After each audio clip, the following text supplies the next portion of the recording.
नाज़रीन हेडलाइन सवाटियूं मां कंहिं ख़बर ॾींदा हलूं। सिंध हाई कोर्ट नाले वारे एंकर पर्सन आमिर लियाकत जी पोस्टमार्टम करण लाइ सुभाणे क़बर कुशाई वारो हुकुम मुअत्तल करे छॾियो आहे। आमिर लियाकत जी धीउ दुआ ऐं पुटु अहमद जी दरख़्वास्त ते अदालत ईंदड़ ॿुधणी ताईं जुडिशियल मैजिस्ट्रेट जे फ़ैसिले खे मुअत्तल कयो आहे। सिंध हाई कोर्ट ईंदड़ ॿुधणी ताईं जुडिशियल मैजिस्ट्रेट जो हुकुमनामो मुअत्तल करे छॾियो आहे, जिन त सेक्रेटरी सिहत ऐं मेडिकल बोर्ड खे नोटिस जारी कया विया आहिनि। अदालत केस जी ॿुधणी 29 जून ताईं मुलतवी करे छॾी। एक भेरो ॿीहर आगाह कंदा हलूं। सिंध हाई कोर्ट नाले वारे एंकर पर्सन आमिर लियाकत जे पोस्टमार्टम करण लाइ सुभाणे क़बर कुशाई वारो हुकुम करे छॾियो आहे। आमिर लियाकत जी धीउ दुआ ऐं पुटु अहमद जी दरख़्वास्त ते अदालत ईंदड़ ॿुधणी ताईं जुडिशियल मैजिस्ट्रेट जे फ़ैसिले खे मुअत्तल कयो आहे। अहम ख़बर ॾियूं पिया। सिंध हाई कोर्ट ईंदड़ ॿुधणी ताईं जुडिशियल मैजिस्ट्रेट जो हुकुमनामो मुअत्तल करे छॾियो आहे। सेक्रेटरी सिहत ऐं मेडिकल बोर्ड खे नोटिस जारी कया विया आहिनि। अदालत केस जी ॿुधणी 29 जून ताईं मुलतवी करे छॾी।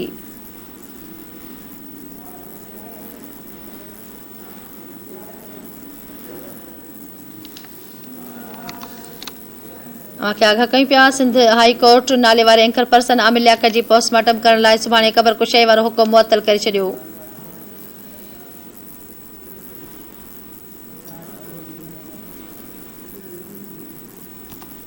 आमिर लियाकत जी धीउ दुआ ऐं पुटु अहमद जी दरख़्वास्त ते अदालत ईंदड़ ॿुधणी ताईं जुडिशियल मैजिस्ट्रेट जे फ़ैसिले खे मुअत्तल कयो आहे।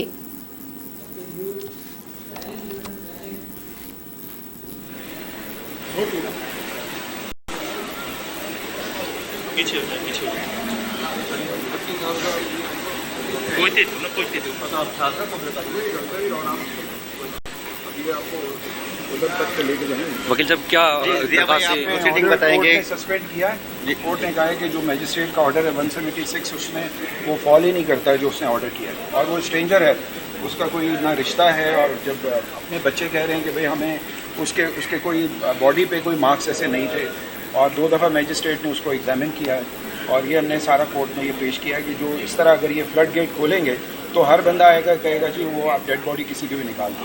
और ये जो जिसने पिटीशन फाइल की है उसके अपने फेसबुक पे सारे नेगेटिव रिमार्क्स हैं उसके खिलाफ, डॉक्टर आमिर के खिलाफ। तो इसलिए ये हमने कोर्ट में आए थे कि कल जो बॉडी एक्ज्यूम कर रहे हैं इसको रोका जाए। कोर्ट ने आज उसको सस्पेंड कर दिया है।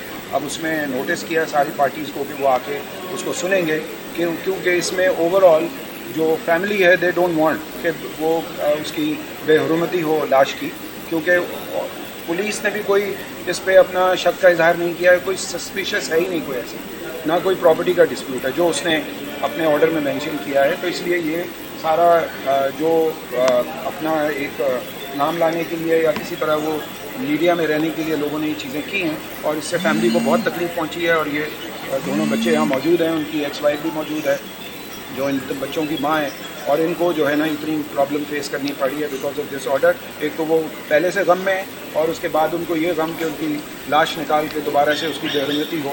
बिकॉज डॉक्टर लियाकत आमिर लियाकत भी एक रिलीजियस स्कॉलर थे, खुद PhD हैं इस्लामिक हिस्ट्री में, और बच्चे भी बहुत माशाल्लाह इन चीज़ों को समझते हैं। तो ये उनका ये ख्याल है कि जब कोई ऐसा हम पे शक ही नहीं, हमें अगर किसी पे शक होता तो हम सारा कुछ करवा लें। सर फतवा भी लिया गया था इस मामले में? फतवा भी है कि वो नहीं हो सकता, होनी नहीं चाहिए बॉडी एक्सह्यूम नहीं होनी चाहिए। 29 उसकी देखिए ना, बात यह है कि हमने अपनी पिटीशन में डाला है कि बेनज़ीर का जब मर्डर हुआ तो उसमें तो सबसे पहले ये होना चाहिए था, लेकिन वो भी उनकी फैमिली ने कहा नहीं होगा तो नहीं हुआ।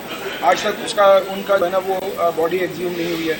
आप वो तो जो मुझे आवान साहब बेनज़ीर भुट्टो का जो हादसा था वो विजिबल था, ठीक है, लेकिन ये विजिबल नहीं है। नहीं, ये विजिबल, इसमें कोई मार्क ऑफ वायलेंस उनकी बॉडी पे पुलिस ने कहा है। 2 दफ़ा उन्होंने उसको एग्जामिन किया बॉडी को, तो उन्होंने कहा कि कोई ऐसी चीज़ हमें नहीं मिली है, ना उसके कमरे से ना उनकी बॉडी से कोई ऐसी चीज़ पता चली हो कि उनको होता है ना कि अगर आउटसाइड मार्क्स हों तो ये खुद भी family is not opposing because of the reason कि वो कोई उसको वो ऑटोप्सी उसकी नहीं करना चाह रहे, लेकिन इसलिए अपोज कर रहे हैं कि जब हमने ये कह दिया था कि हम इसको नहीं करना चाहते, तो अब कोई और अगर एक स्ट्रेंजर आके कहे कि जी हम जो है ना उसको बॉडी को एग्ज्यूम करें, तो इसका मतलब है कि आप फ्लड गेट खोलेंगे और उसमें फिर हर बंदा आएगा वो कहेगा जी मुझे शक है।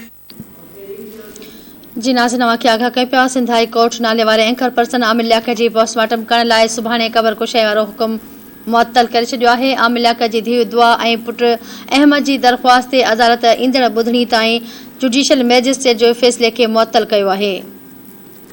सिंध हाई कोर्ट ईंदड़ ॿुधणी ताईं जुडिशियल मैजिस्ट्रेट जो हुकुमनामो मुअत्तल करे छॾियो आहे। सेक्रेटरी सिहत ऐं मेडिकल बोर्ड खे नोटिस जारी कया विया आहिनि। सिंध हाई कोर्ट नाले वारे एंकर पर्सन आमिर लियाकत जे पोस्टमार्टम करण लाइ सुभाणे क़बर कुशाई वारो हुकुम मुअत्तल करे छॾियो आहे।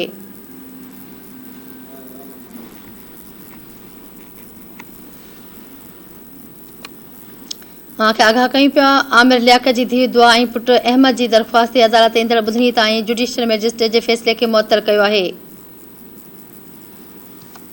सिंध हाई कोर्ट ईंदड़ ॿुधणी ताईं जुडिशियल मैजिस्ट्रेट जो हुकुमनामो मुअत्तल करे छॾियो आहे।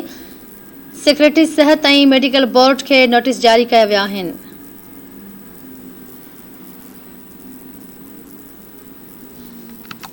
जी नाज़रीन, अवांखे अपडेट पिया कयूं। सिंध हाई कोर्ट नाले वारे एंकर पर्सन आमिर लियाकत जी पोस्टमार्टम करण लाइ सुभाणे क़बर कुशाई वारो हुकुम मुअत्तल करे छॾियो आहे।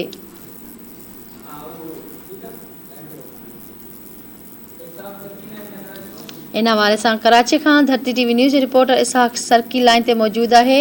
जी इसहाक, आगाह कजो सिंध हाई कोर्ट नाले वारे एंकर पर्सन आमिर लियाकत जे पोस्टमार्टम करण लाइ सुभाणे क़बर कुशाई वारो हुकुम मुअत्तल कयो आहे। अव्हां वटि कहिड़ा तफ़सील आहिनि? जी बिल्कुल, ॾिसो आमिर लियाकत जी क़बर कुशाई वारो मामलो आहे जंहिंमें पोस्टमार्टम जो मामलो आहे। उन सां गॾु आमिर लियाकत जी जेकी फैमिली हुई अॼु सुबुह सिंध हाई कोर्ट पहुती हुई।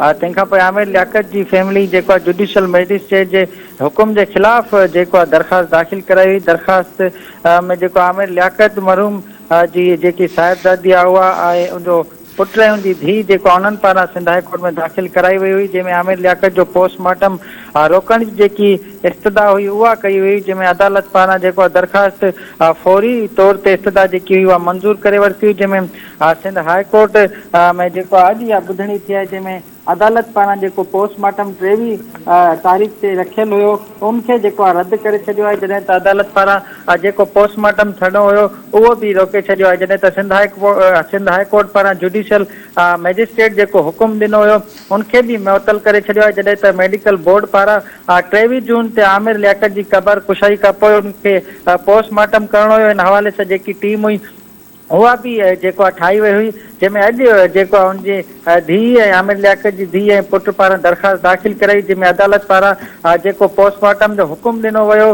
उनखे रद्द करे छॾियो आहे। ऐं मेडिकल बोर्ड जेको आहे उनखे बि जेको आहे क़बर कुशाई पोस्टमार्टम खां रोकियो वियो आहे। जी ठीकु आहे, वॾी महिरबानी तफ़सीलनि जे लाइ।